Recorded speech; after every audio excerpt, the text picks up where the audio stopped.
Hello, I'm Dr. Gloria Horsley. And I'm her daughter, Dr. Heidi Horsley. Heidi and I want to welcome you to Open to Hope Conversations, the podcast. We believe that the greatest gift you can give yourself after a loss is hope, using this moment to connect with others who have not only survived but thrived. So let's get started.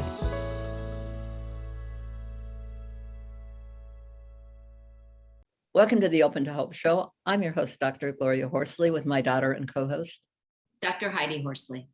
Well, Heidi, I know you're going to love this show today, and we're going to talk about the fact that it's never too late to heal, because I know a lot of people are hurting out there that have had losses maybe years ago, and we're going to get some good thoughts and advice on this idea that it's never too late to heal. So would you like to introduce our guest, Heidi? Absolutely, Mama. We're going to talk today about sibling loss, which is near and dear to my heart, as you know. And as you said, we're going to talk about how it's never too late to heal.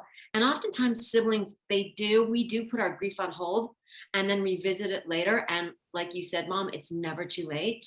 And our guest today is Dean Loze. And he is a bereaved sibling whose 15-year-old brother died when he was just 20 years old. And as you know, Mom, that's how old I was when Scott died. Since that time, Dean has lost his mother and two brothers-in-law. He is a volunteer grief counselor at CARA. He is a group facilitator and a camp counselor. And Mom, I know that you're very familiar with CARA. Yes, because my husband died last year, your dad, and I had a group and also individual counseling with CARA, because I thought, I've talked the talk these years and I'm going to walk the walk. And I will have to say CARA was just invaluable for me. To help me, peer support, and the kind of support I got and the kind of understanding. So important, and we'll be talking about that. So Heidi, do you want to take it away? I do. So one last thing is, Dean and I first connected because he completed a grief education certification program with David Kessler.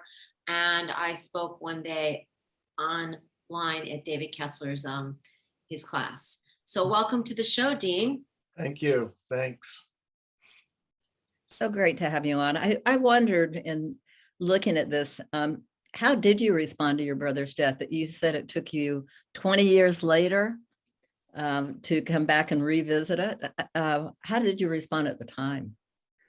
When it happened, it was a tragic accident. Him and a friend were playing with a gun, and he was accidentally shot in the head.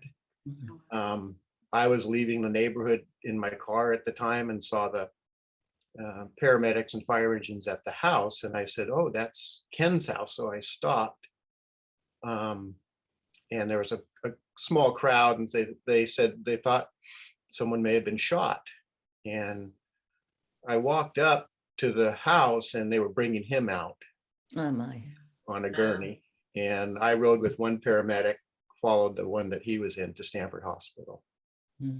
And then he died 2 days later. Kind of a blessing that came out of this tragedy was my parents decided to donate his heart. And the lady that received his heart, Dr. Shumway, did that transplant. She had two sons, 16 and 13. So, his spirit continued within her. It still continues within me and others, and they got to have a mother for another 15 years. Wow. That's amazing. So your brother saved her life, basically. What was your brother's name? My brother's name was David. So David saved somebody's life, which is pretty phenomenal. Yeah. I mean, I just think it's really hard to lose your younger brother. I think it's hard to lose any sibling, but I mean, we're older. I mean, I was 20 and my brother was 17, and your brother was 15. Right. You expect to grow old with your siblings, and you expect that if anybody's going to die first, it's going to be you versus your younger brother. Yes. So it's just pretty shocking. No, I still have those thoughts. What would it have been like as he grew older and I was his older brother, and what, how our relationship would have evolved. And yeah. Right. So as my mom said, it sounds like you put your grief on hold for a little bit. I mean, what did it look like to do that? I did. There was trauma when it happened for me, which I didn't recognize the kind of the depth of that.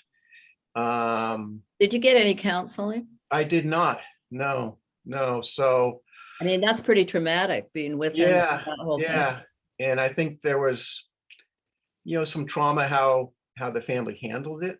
Also, I wouldn't say cared for, but the family dynamics where you kind of grieve and you move on.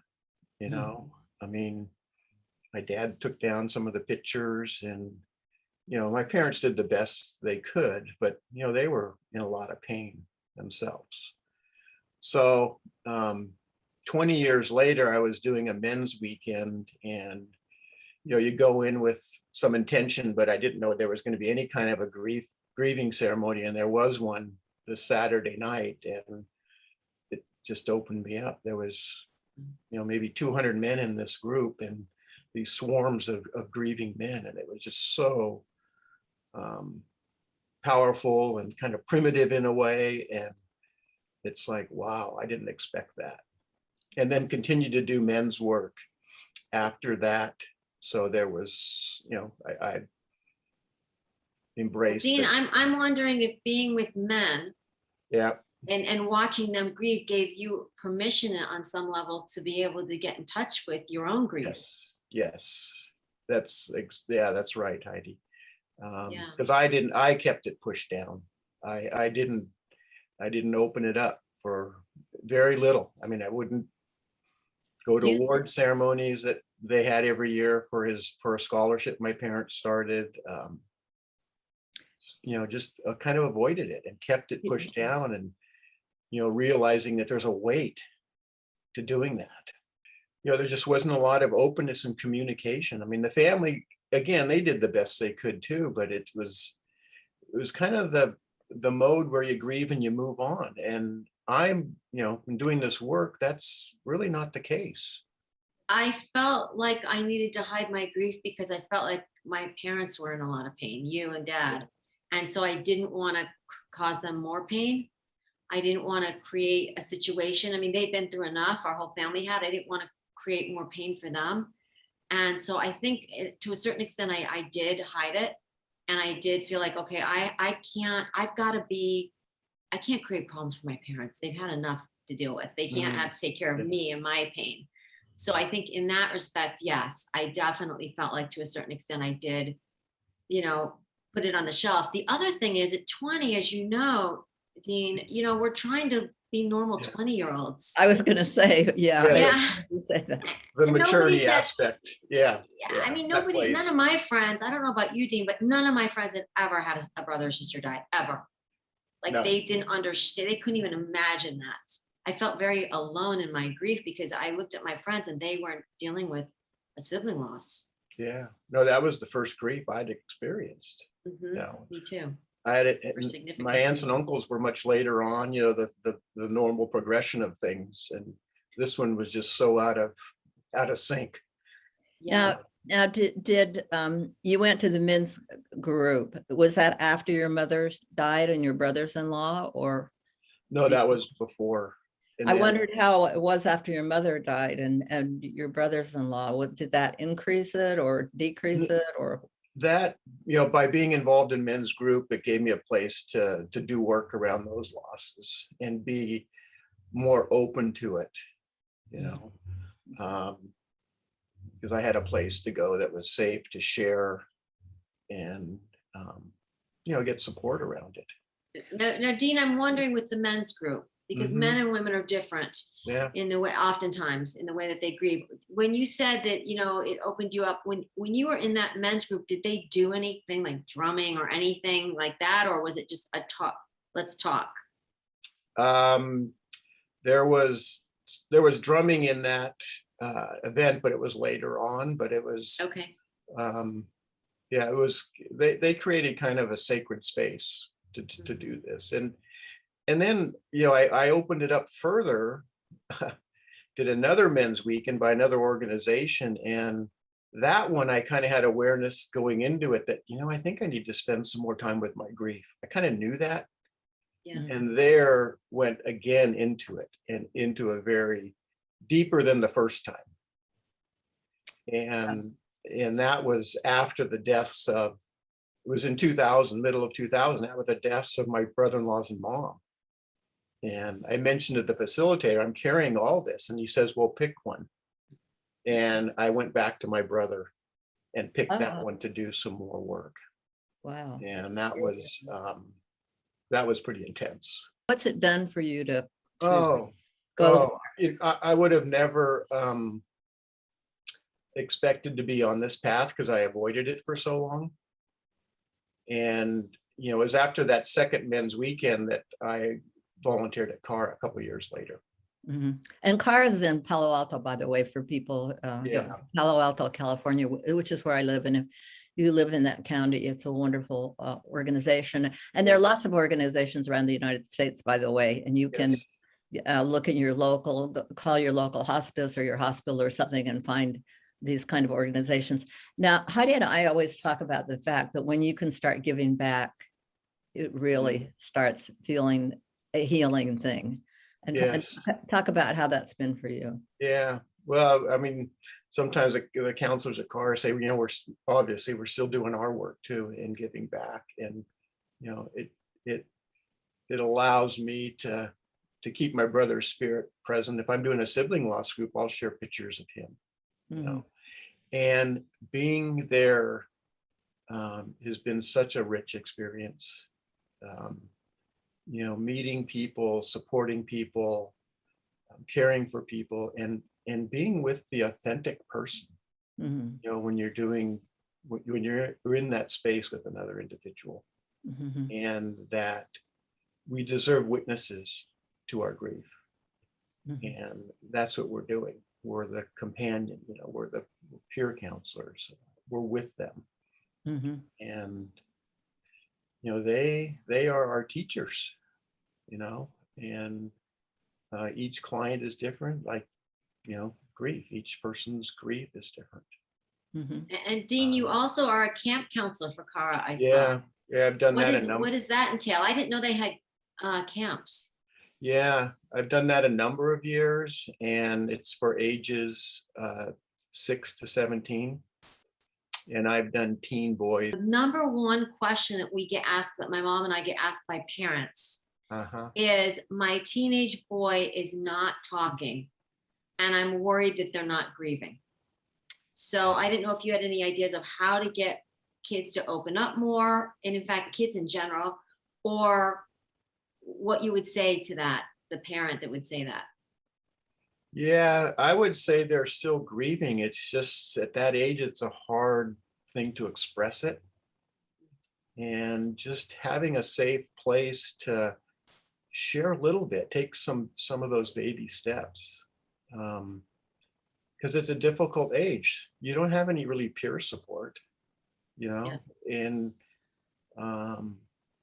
and I remember at camp, which I still remember this, one young man says, I feel more comfortable at camp than elsewhere. And I'm like, wow, this is a grief camp. He says, yeah, because I don't have to worry about all the filters, his filters and others. And he said, I can just be. Another question we get asked is, how can we get our teenage boys or girls go to group or get counseling?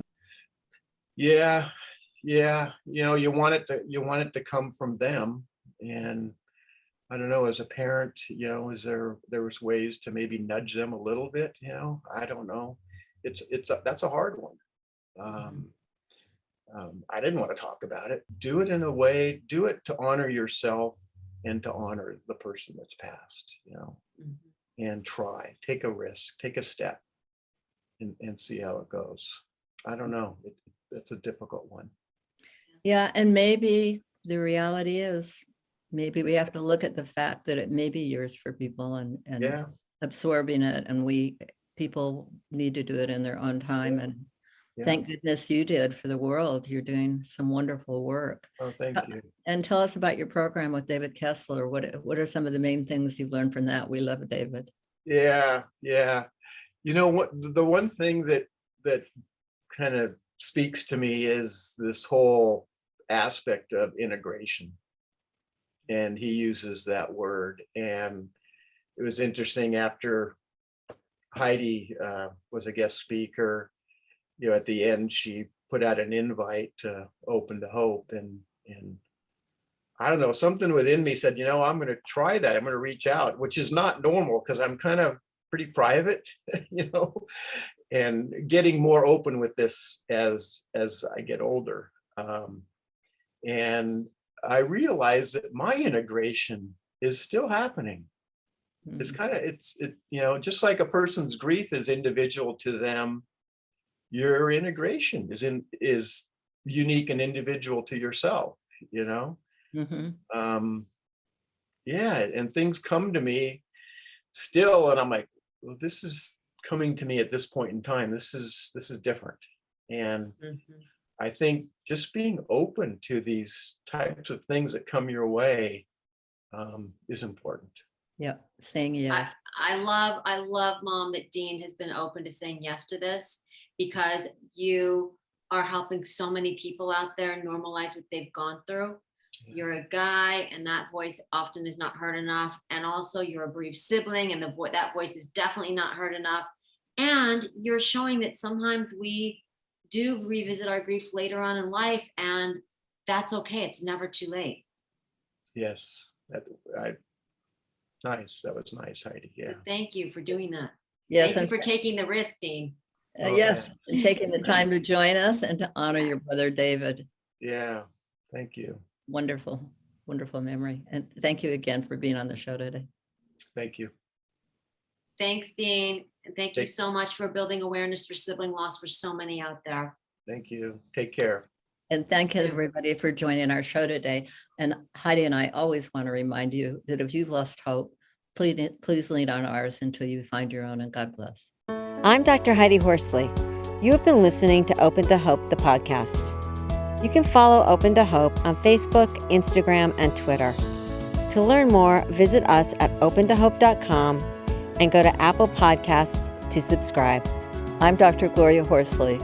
Join us again next week for another Open to Hope conversation, where we invite you to lean on our hope until you find your own.